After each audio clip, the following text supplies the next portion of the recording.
નમસ્કાર વિદ્યાર્થી મિત્રો, ધોરણ 9 વિજ્ઞાન પ્રકરણ નંબર 15 અંશ સ્ત્રોતમાં સુધારણા. અંશ સ્ત્રોત એટલે ખોરાક. સ્ત્રોત એટલે ખોરાક જેમાંથી મળે તે. તો ફૂડ આપણે આપણા દેશ વિશે વિચારીએ તો આપણો ભારત દેશ છે ખેતી પ્રધાન દેશ. આપણો ભારત દેશ છે તે ખેતી પ્રધાન દેશ. ભારતની વસ્તી છે તે 1.25 બિલિયન એટલે કે 125 કરોડ જેટલી વસ્તી છે ભારત. તો આ બધી પૂરેપૂરી વસ્તીને પૂરતા પ્રમાણમાં ખોરાક મળી રહે એવું આયોજન કરવું જોઈએ. કુપોષણ છે તે ઓછું થાય. ખોરાક વિનાના લોકો છે તે ખાધા વિનાના અમુક માણસો સૂઈ જાય તો ખોરાક ન મળે તો આ વસ્તી સતત વધતી જાય છે. આ વધતી વસ્તીની સામે આપણી પાસે જમીનના સ્ત્રોત છે મર્યાદિત છે. જમીન છે મર્યાદિત માત્રામાં છે. વસ્તી વધે જમીન નથી વધતી. તો એટલી જમીનની અંદર પૂરતા પ્રમાણમાં અનાજ મળી રહે એવી વ્યવસ્થા છે. એના માટે થઈને આ ચેપ્ટરમાં કે આ અંશ સ્ત્રોત છે કે જેમાંથી આપણે અનાજ મળે તો આ અંશ સ્ત્રોતોમાં સુધારણા કઈ રીતે કરી એના વિશે આ પાઠમાં ઉલ્લેખ કરવામાં આવ્યો છે. તો આપણે જોઈએ તો ખોરાક છે. ખોરાક વિના કોઈ પણ માણસ જીવી શકવાનો. ખોરાક છે આપણી જરૂરિયાત છે. બીજી કોઈ પણ વસ્તુ હોય જેના વિના આપણે ચાલી શકીએ. એક દિવસ ગાડી ન હોય તો હાલે. રહેવા માટે મકાન નબળું હોય તો હાલે. ખોરાક વિના આપણને ચાલવાનું નથી. તો ખોરાક છે એ શા માટે જરૂરી છે? તો ખોરાક ખાલી એક પ્રકારનો ખોરાક ખાય તો ન ચાલે. એક પ્રકારનો ખોરાક ખાય તો ન ચાલે. કેમ કે આપણા શરીરને જરૂરી એવા બધા પોષક દ્રવ્યો છે તે મળી જોઈએ. તે સંતુલિત ખોરાક છે તે ખાવો. આપણે ખાલી રોટલી ખાય તો ન હાલે. એમાંથી આપણને પ્રોટીન જ મળે. તો બીજા દ્રવ્યો આપણને ન મળે તો આપણું શરીર વ્યવસ્થિત કામ કરી શકે નહીં. તો પોષણયુક્ત ખોરાક લોકોને મળી રહે એના માટે થઈ કોઈ કંપનીમાં ઘઉં ન મળે કે કોઈ કંપનીમાં અનાજ ન મળે તો ખેતીમાંથી જ ઉત્પન્ન કરવું. તો એના માટે થઈને ખેતીને કઈ રીતે આગળ લાવવું, ખેડૂતને કઈ રીતે આગળ લાવવું એના વિશે સીધો અભ્યાસ કરવાનો છે. આપણે જોઈએ તો આપણા ખોરાકનો મુખ્ય સ્ત્રોત છે ખેતીવાડી છે. બધો જ ખોરાક છે લગભગ ખોરાક છે ક્યાંથી આવે? ખેતીવાડી, પશુપાલનમાંથી આવે, સમુદ્રની અંદરથી આવે. પણ મેન ખોરાક છે સમુદ્રની અંદરથી આવતો ખોરાક છે પૂરતા પ્રમાણમાં બધી વસ્તીને ન પૂરું પડી શકે. પશુપાલનથી પણ આપણે ખોરાક મેળવીએ. દૂધથી પશુને પાડીને, મરઘાઓ છે કે મરઘા પાડીને. પણ આનાથી પૂરતા પ્રમાણમાં આપણને ખોરાક નહીં મળી શકે. મેન આપણો આધાર છે ખેતી. કે જમીનમાંથી આપણે ખેતીમાંથી જ ખોરાક છે તે મેળવવો પડશે. તો ખેતીમાંથી ખોરાક મેળવવા માટે થઈને ખેતી તો મર્યાદિત માત્રામાં છે અને જમીન વધારવી શક્ય નથી. તો આપણે શું કરવું પડે? તો કે આપણે જે પાક લઈએ પાકોમાં સુધારણા કરવી જરૂરી છે. આપણે જે જમીનમાં પાક ઉગાડીએ એમાં સુધારણા કરીને પાક ઉત્પાદનની ક્ષમતા છે તે વધારવી જરૂરી છે. હવે આપણા ગામમાં જમીન છે તો બીજે વર્ષે જમીન વધવાની નથી, જમીન તો ઘટવાની છે. કે ભાઈ પરિવાર છે તેમાંથી 5 દીકરા હોય કે 2 દીકરા હોય અલગ થાય તો મકાન બને. વાડીએ મકાન બનાવે, મકાન બને એટલી જમીન છે તે ઓછી થઈ.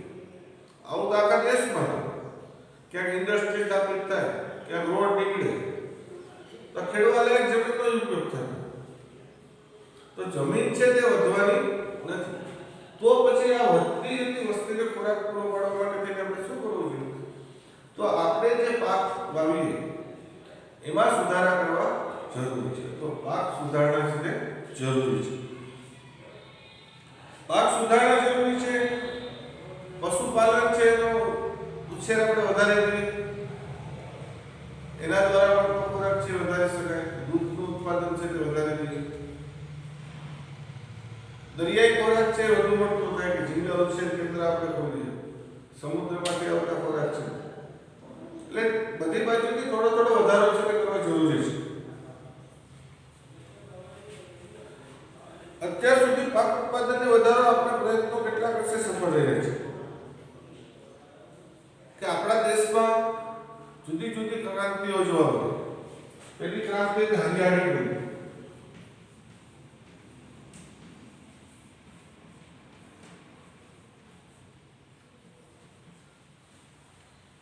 હરિયાળી ક્રાંતિથી અનાજના ઉત્પાદનમાં અઢળક વધારો કરી દેવામાં.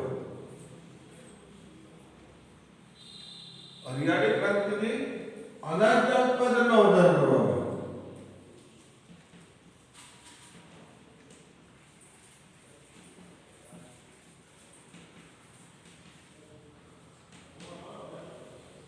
બીજી ક્રાંતિ છે શ્વેત ક્રાંતિ. આપણા દેશની દૂધ ઉત્પાદન છે તે વધારી દેવાનું.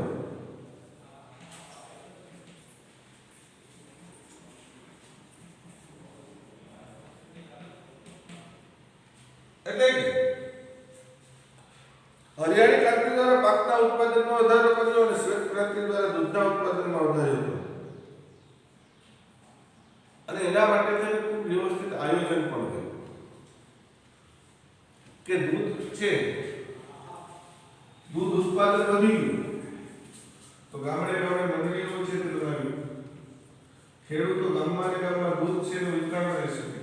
આ મંડળીઓ છે તે શહેર તરફ જાય, ત્યાંથી સેચ્યુરાઇઝ એમાંથી મલાઈ છે કાઢી લેવામાં આવે, એને દૂધની જુદી જુદી પ્રોડક્ટ છે તે બનાવવામાં આવે.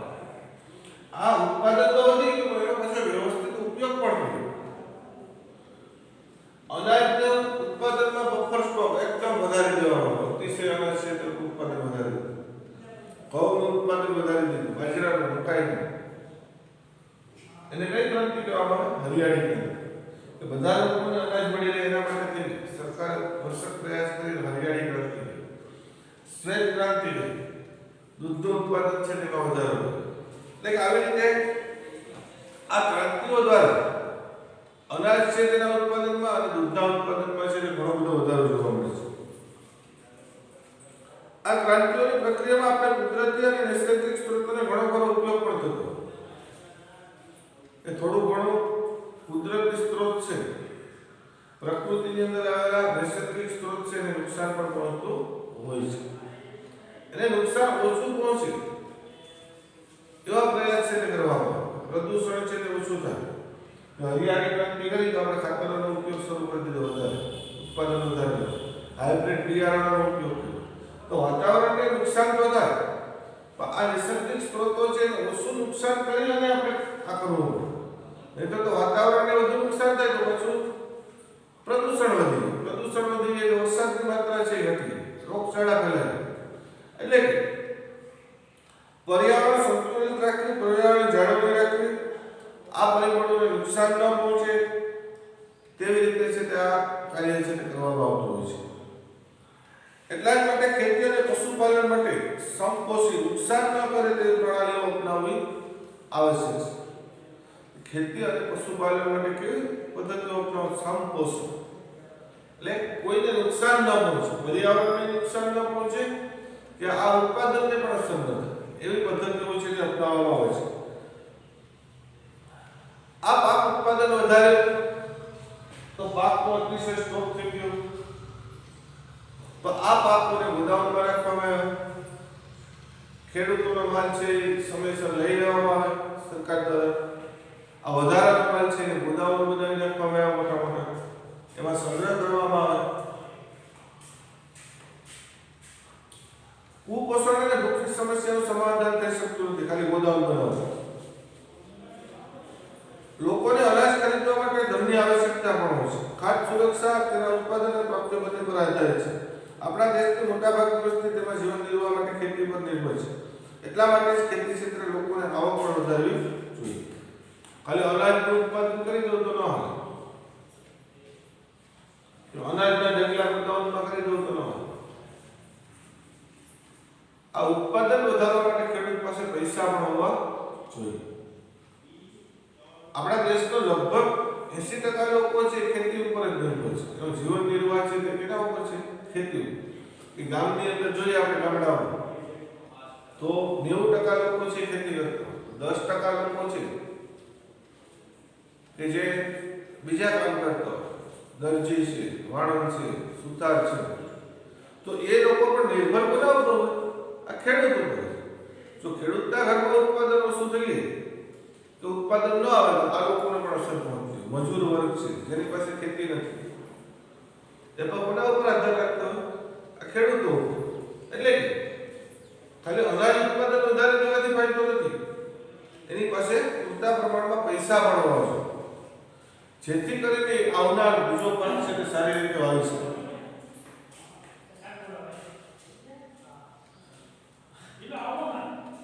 ખેતીમાં વધારે ઉત્પાદન પ્રાપ્ત કરવા માટે વૈજ્ઞાનિક આયોજનબદ્ધ પ્રણાલીઓ અપનાવવી જોઈએ. સારા પોષક જીવન નિર્વાહ માટે મિશ્ર ખેતી, આંતરપાક પદ્ધતિ અને સંગઠિત ખેતી અને વર્ધિત કૃષિ પ્રણાલીઓ અપનાવવી જોઈએ. ઉદાહરણ તરીકે પશુપાલન, મરઘા, મત્સ્ય ઉદ્યોગ, મધમાખી ઉછેર, સાથે ખેતી વગેરેને પ્રોત્સાહન આપવું જોઈએ. કે મધમાખી ઉછેર છે, આપણે નારિયેળીનો બગીચો હોય તો જો મધમાખી સરકાર છે મધમાખી ઉછેરને પ્રોત્સાહન આપે તો બગીચાની અંદર જ એ જ જમીન ઉપર પાછું મધમાખી ઉછેર પણ થઈ શકે. મરઘા પાલન છે પણ એમાં નથી જાય. પશુઓ છે જેઓ દૂધ આપે એને આપણે પાડીએ એ પણ એ જમીન ઉપર જ નિર્ભર, તો એને પણ સરકારે થોડું ઘણું પ્રોત્સાહન આપવું જોઈએ જેથી કરીને એમાં પણ વધારો થઈ શકે. અને મિશ્ર ખેતી લેવી જોઈએ. મિશ્ર ખેતી કોને કહેવાય?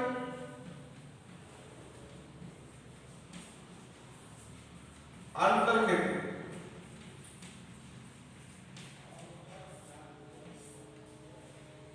મિશ્ર ખેતી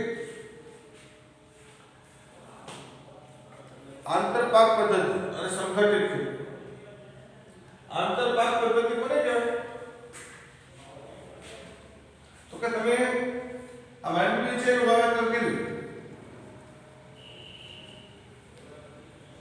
તો આપણા વિસ્તારમાં આપણે જોઈએ કે ઘણા બધા ખેડૂતો શું કરે તો કે માંડવીમાં બિયારણ હોય એક આંખ છે મૂકી પછી બિયારણ આમાં શું હોય? એરંડા હોય,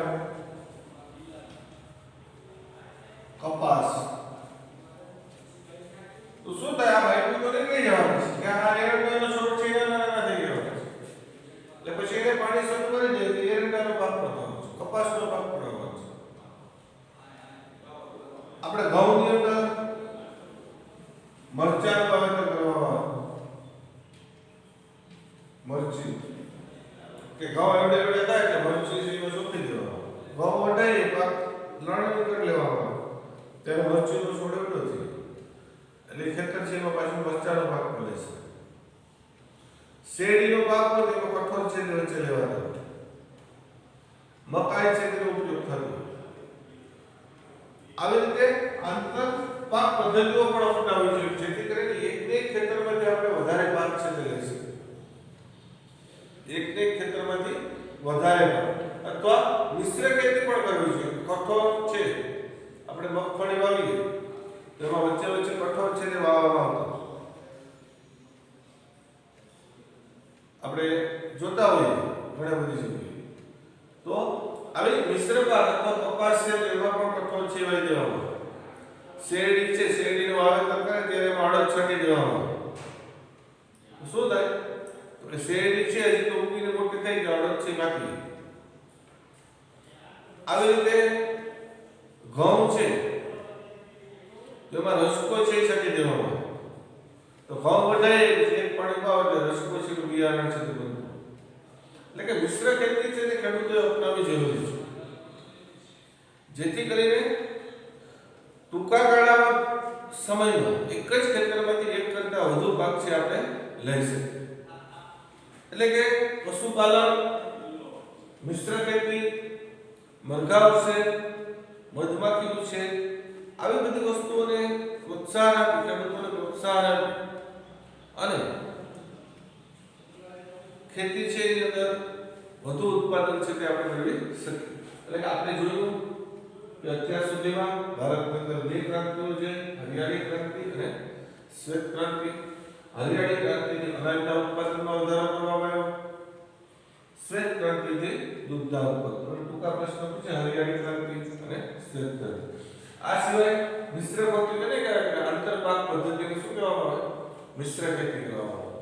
એક સાથે બે પાક છે તે વાવવામાં આવે, એને શું કહેવામાં આવે? આંતરપાક પદ્ધતિ કહેવામાં આવે. એટલે કે આ પાક છે ખેતીની અંદર થતા ઉત્પાદનો છે લઈ લેવામાં.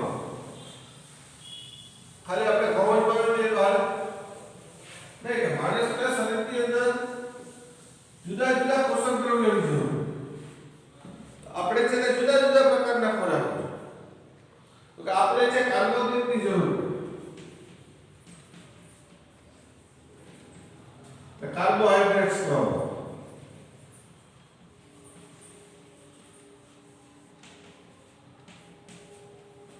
આપણા શરીરને પ્રોટીનની જરૂર.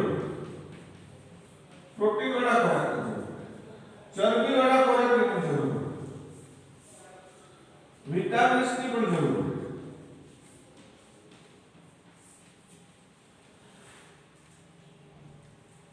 તો જુદા જુદા પાકમાંથી અથવા જુદા જુદા અનાજના સ્ત્રોતમાંથી આપણે જુદી જુદી વસ્તુઓ મેળવી શકીએ. તો કે કાર્બોહાઈડ્રેટ છે અનાજમાંથી મળે. શેમાંથી મળે? અનાજ એટલે ઘઉં, બાજરો, ચોખા, મકાઈ. આપણા શરીરને જરૂરી એવા કાર્બોહાઈડ્રેટ છે આ અનાજના સ્ત્રોતમાંથી મળે. આવી રીતે પ્રોટીન છે તે કઠોળમાંથી મળે.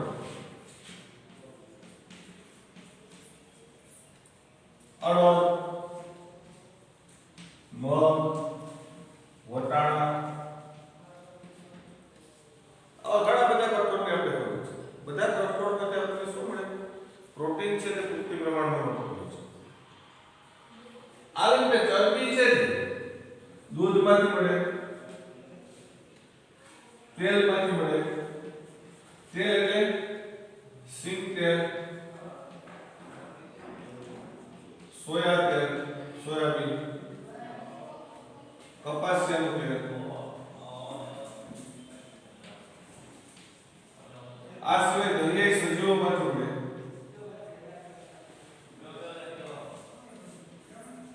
એટલે કે મત્સ્યમાંથી. ઘણી બધી વસ્તુમાંથી ચરબી છે તે મળતી હોય છે. વિટામિન્સ તો કે લીલા શાકભાજી,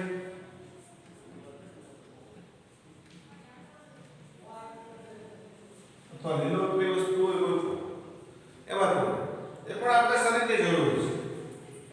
એટલે કે આપણને છે સંતુલિત આહાર મળી રહે એના માટે આપણા ખોરાક છે તે જો સંતુલિત હોય, તો બધા પોષક તત્વો પૂરતા પ્રમાણમાં મળે એવો ખોરાક છે તે આપણે લેવો જરૂરી છે. તો કે આપણે ઊર્જાની આવશ્યકતા માટે અનાજ જરૂરી છે. ઊર્જા એટલે કાર્બોહાઈડ્રેટ્સ. આ છે તે કેમાંથી મળે? ઘઉં, ચોખા, મકાઈ, બાજરો, જુવારમાંથી મળે છે. કઠોળ જેવા કે ચણા, વટાણા, અડદ, મગ, તુવેર, મસૂરની દાળ માંથી પ્રોટીન મળે છે. તેલીબિયા અને તેલવાળા બીજ જેવા કે સોયાબીન, મગફળી, તલ, એરંડા, દિવેલા, રાય, અળસી, સૂર્યમુખીમાંથી આવશ્યક તેલ મળે એટલે કે ચરબી મળે. શાકભાજી, મસાલા અને ફળોમાંથી આપણને વિટામિન્સ મળે. ખનિજ ક્ષાર કેટલાક પ્રમાણમાં પ્રોટીન અને કાર્બોહાઈડ્રેટના પણ બનેલા હોય છે. એટલે કે આવી રીતે ઘાસચારાના ઘણા બધા પાક આવે. બરસીમ, સુદાન ઘાસ, પશુપાલન માટે ઘાસચારા પણ જરૂરી છે. આપણે આપણી વાડીએ જોતા હોય ખેડૂતો ગામડા ઘાસ થોડું વાવ્યું, સુદાન ઘાસ હોય, અલગ અલગ ઘણા બધા પ્રકારના ઘાસ છે એ પશુઓ માટે જરૂરી છે. એટલે કે જો અહીંયા વિવિધ પ્રકારના પાકના પોસ્ટર એટલે મકાઈ છે, વટાણા છે, સૂર્યમુખી છે, ઘઉં છે, તો આવા પાકો છે વિવિધ પાક માટે વિભિન્ન આબોહવા સંબંધિત પરિસ્થિતિ, તાપમાન અને પ્રકાશની આવશ્યકતા છે જેનાથી તેની સીધી રીતે વૃદ્ધિ પામે છે. તો આ પાક ગમે ત્યારે ગમે તે વાવી ન શકે. એને વાવવા માટે નહીં, અનુકૂળ સમય પણ હોવો જોઈએ. ગમે તે પાક ગમે ત્યારે નથી વાવી શકે. કેમ કે પાકનો વિકાસ થાય, વૃદ્ધિ થાય, ઉત્પાદન સારું આવે, એના માટે એને જરૂરી આબોહવા પણ હોવી જોઈએ. તો આના માટે તેને બે પાક છે અને બે ભાગમાં વિભાજિત કરવામાં આવે. એક પાક છે ને આપણે ખરીફ પાક કહીએ, બીજો પાક છે ને રવિ પાક. જૂનથી લઈને ઓક્ટોબર સુધીમાં જે પાક ઉભો એને કયો પાક કહેવાય? ખરીફ. તો ચોમાસામાં જે આપણે પાક લઈએ એને ખરીફ પાક કહેવાય. કે મગફળી, કપાસ, કઠોળ, ઘણા બધા પ્રકારના પાક છે જે આપણે લેતા હોઈએ. આ પાકને કેવો પાક કહેવામાં? ખરીફ પાક કહેવામાં. આ પાક છે ને ઉગી શું જૂનથી ઓક્ટોબર. જો તમે અત્યારે માંડવીનું વાવેતર કરો શિયાળામાં તો માંડવી ન થાય. કેમ કે એને અનુકૂળ આબોહવા મળતી નથી. ચોમાસામાં આપણે ઘઉં વાવી દઈએ તો ઘઉં પણ થતા નથી. શા માટે? કે ચોમાસાની ઋતુ એને અનુકૂળ નથી. એટલે ખરીફ પાક છે તે ક્યારે વાવવામાં આવે? જૂનથી ઓક્ટોબર. એટલે ખેડૂતોએ પાકની પદ્ધતિ પણ નક્કી કરવી જોઈએ. આવી રીતે શિયાળાની ઋતુમાં નવેમ્બરથી એપ્રિલ મહિના સુધીમાં રવિ પાક છે તે વાવવામાં આપણે તલ છે વાવેતર કરતા હોઈએ, સોયાબીન, મગ, અડદ, આ બધા ખરીફ પાકમાં. ઘઉં, ચણા, વટાણા, રાય, અળસી રવિ પાકમાં.